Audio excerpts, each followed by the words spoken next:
Hey guys, welcome back to an architecture tour of Morrowind. In the last video we were looking at Balmora, which is this town here.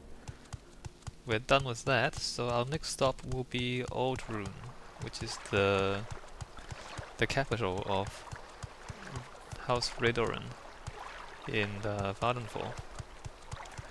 So let's get our way to the Siltstrider and travel to our next town. We make a special trip. So just before we go, oh whoops. Just before we go, let's get a last look at this town, because the next one will be quite different. I mean, you'll notice this town is fairly, you know, it's not completely weird or crazy. Ald'Ruhn. I mean, it seems like a pretty reasonable town. We make a special trip just for you. Same low price. Now this is not. Right, I mean look at these buildings. That looks like, I don't know, like a croissant. Those look like giant bugs. These look like, I don't know what that is. That, by the way, is a giant crab. So yeah, this is Ald'Ruhn. And it's different, to say the least. Looks a bit like something out of Star Wars, right? Looks fairly alien. These very organic shapes. You know, giant curved staircases, everything's curved. You know, everything's very odd. Right, so what does the game have to say about this? Guide to Ald'Ruhn. So here we are, we got a giant crab, and then we got some buildings. Principal districts. Ald'Ruhn is the district seat of House Redoran and one of the largest settlements in Vardenfall. Yep. The three principal districts are Aldrin Town, Ald'Ruhn under Scar, and Buckmore Fort. That's the map. Actually, we'll look at the map in a bit. Let's keep reading for a bit. Aldrin Town is a large settlement in the Redoran village style, built of local materials with organic curves and undecorated exteriors inspired by the landscape and by the shells of giant native insects. Well, the only giant native insect we see so far is the Siltstrider. In fact, there aren't really any other giant insects in the game, but anyway. So, organic, curved, inspired by the landscape and giant insects. Most guild halls, corner clubs, that's like a tavern, and merchants are sited in the southwest corner of town. Southwest. So, you know, bottom left. Convenient to Westgate and the Strider Port, while the temple is located on high ground to the east and surrounded by a residential section. Ald'Ruhn under Scar is the most distinctive architectural feature in Ald'Ruhn, a manor and council district sheltered beneath the shell of an ancient extinct giant crab. Yes, it actually is a giant crab. The large carapace encloses a central dome from which radiate the entrances to the Redoran council chambers, the manors of the Redoran councillors and shops of a few upscale merchants. The Buckmore Fort is the Imperial Legion garrison, which is, you know, the old castle thing. Services, that's not important. Okay, so as the document tells us, we have Aldrin under Scar, which is a giant crab shell. The temple to the east, the shops and guild halls, so the Guild of Fighters, Guild of Mages. That's like that's the tavern, that's another corner club, that's a tavern, and then these are houses, these are shops. I mean, that document wasn't entirely accurate, so the shops are here, the guild halls are here, there's a tavern here, and then these are the residential buildings around there. Right. Now, what else? Guide to Great Houses of Morrowind. So let's see. House Redoran, which is the house that owns this town. One of the three Dunmark great houses with holding in Vardenfall. Redoran is they prize the virtues of duty, gravity, and piety. So they're definitely conservative. Duty is to one's own honor and to one's family and clan. Family and clan, that's important. We'll get back to that. Gravity is the essential seriousness of life. Yeah, serious business. Life is hard, and events must be judged, endured, and reflected upon with due care and earnestness.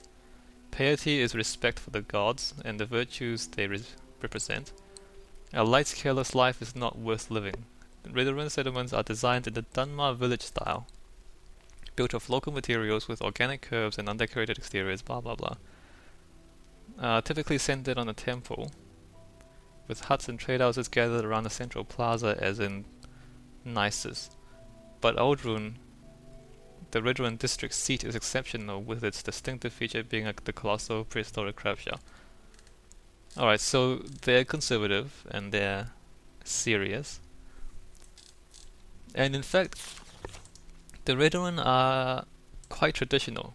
And I guess later on when we go to look at one of the villages of the Ashlanders, you'll see how this is quite similar, the layout of it.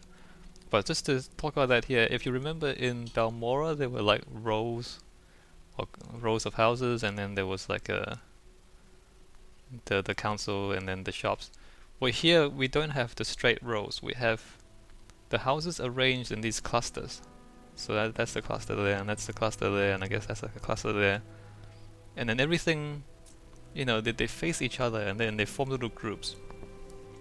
And that somewhat represents the political structure of the Redoran. Like each councillor, and we'll see them as we go in there, each councillor is basically a power in itself, and then they will have the councillor himself, usually male. I think they're all male actually. The councillor himself, and then he'll have his retinue of people and his own private army.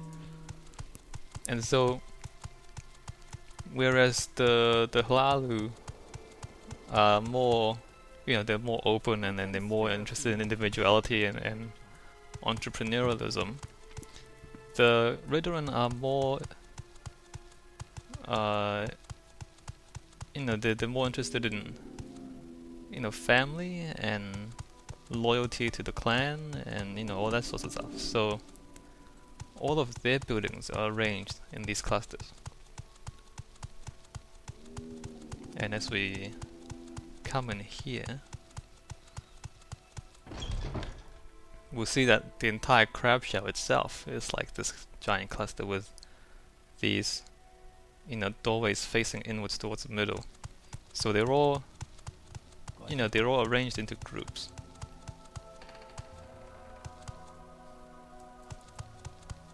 And I don't know, we briefly went into one of the manors in the Hlaalu town of Balmora, and that house, if you remember, and all of the houses there were fairly small. Even the councillors' manors, the so-called manors, they were fairly small, and maybe they were like twice or three times the size of a normal peasant dwelling.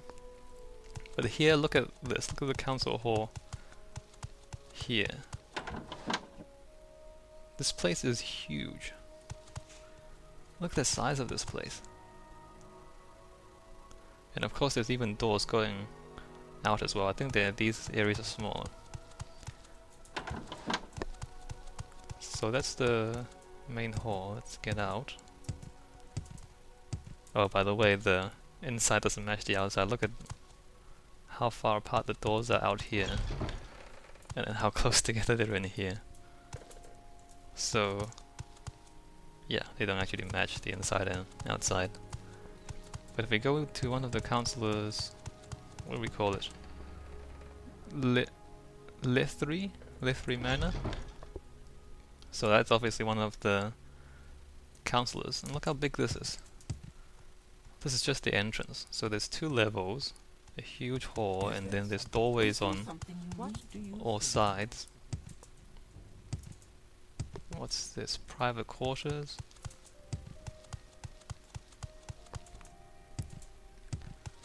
Manor bedrooms.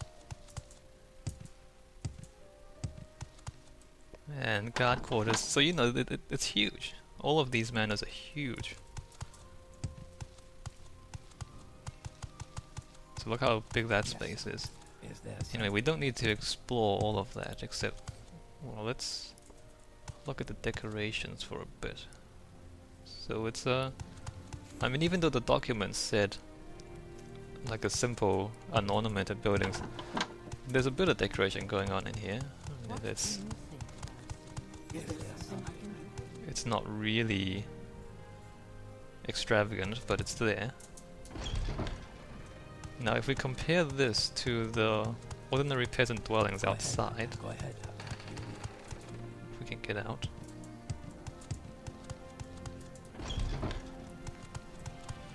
So let's just walk into someone's house,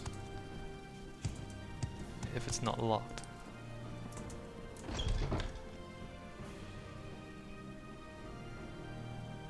So the ordinary people live in dwellings like this. One room, I guess they have like a stove, a very simple bed. So I guess the point I want to make is that the difference is huge, and the apparent difference in affluence, or you know, the gap between the people with power and the people and the ordinary people is huge. Something I can do for you. It's much bigger than the difference between the councillors in Balmora and the peasants there. So there's a much larger inequality of wealth, I guess, in House Redoran. And it's reflected in the living circumstances of the people and all that. What else do I have to say? I think that's pretty much it. I mean, if you're... I hope these ideas are not too strange or too difficult to understand, but you know, I'm trying to point out the relationship between the culture and the philosophies of the group of people, and how that manifests itself in the shape of the town as well as the details of the architecture. And I guess that's... so we've seen two examples, and there's more. What was that? There's definitely more. So that's the Buckmoth Legion Fort. So the Imperial Legion garrison is there. Again, you see the more conventional European style castle, which is the fort of the Imperials. So yep, that I guess is Ald'Ruhn. Look at these guard towers.